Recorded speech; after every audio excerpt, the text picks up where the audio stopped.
മതവിദ്വേഷ പരാമർശത്തിൽ അറസ്റ്റിനുള്ള സാധ്യത മുന്നിൽ കണ്ടാണ് ബി.ജെ.പി. നേതാവ് പി.സി. ജോർജ് ഒളിവിൽ പോയത്. ഇന്ന് 2 മണിക്ക് സ്റ്റേഷനിൽ ഹാജരാകാൻ ആവശ്യപ്പെട്ട് പി.സി. ജോർജിന്റെ ഈരാറ്റുപേട്ട വീട്ടിലെത്തിയ പോലീസിന് നോട്ടീസ് നേരിട്ട് കൈമാറാനായില്ല.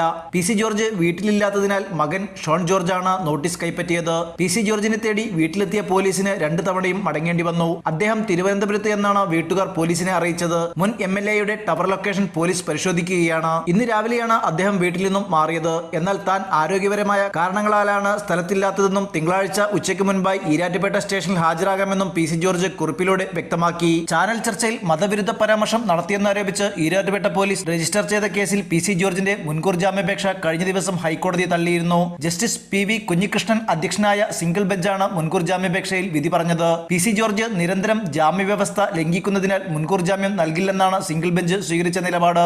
അല്ലെങ്കിൽ കീഴടങ്ങാൻ നിർദ്ദേശം നൽകുമെന്നും ഹൈക്കോടതി വാക്കാൽ വ്യക്തമാക്കിയിരുന്നു. പി.സി. ജോർജ് മുൻപും മതവിദ്വേഷം വളർത്തുന്ന കുറ്റം ചെയ്തിട്ടുണ്ടെന്നായിരുന്നു ഹൈക്കോടതിയുടെ നിരീക്ഷണം. 30 വർഷത്തോളം എം.എൽ.എ. ആയിരുന്നിട്ടും എളുപ്പം പ്രകോപനത്തിന് വശംവദനാകുന്ന പി.സി. ജോർജിന് രാഷ്ട്രീയക്കാരനായി തുടരാൻ അർഹതയില്ലെന്നും ഹൈക്കോടതി നിരീക്ഷിച്ചിരുന്നു. News desk news 99.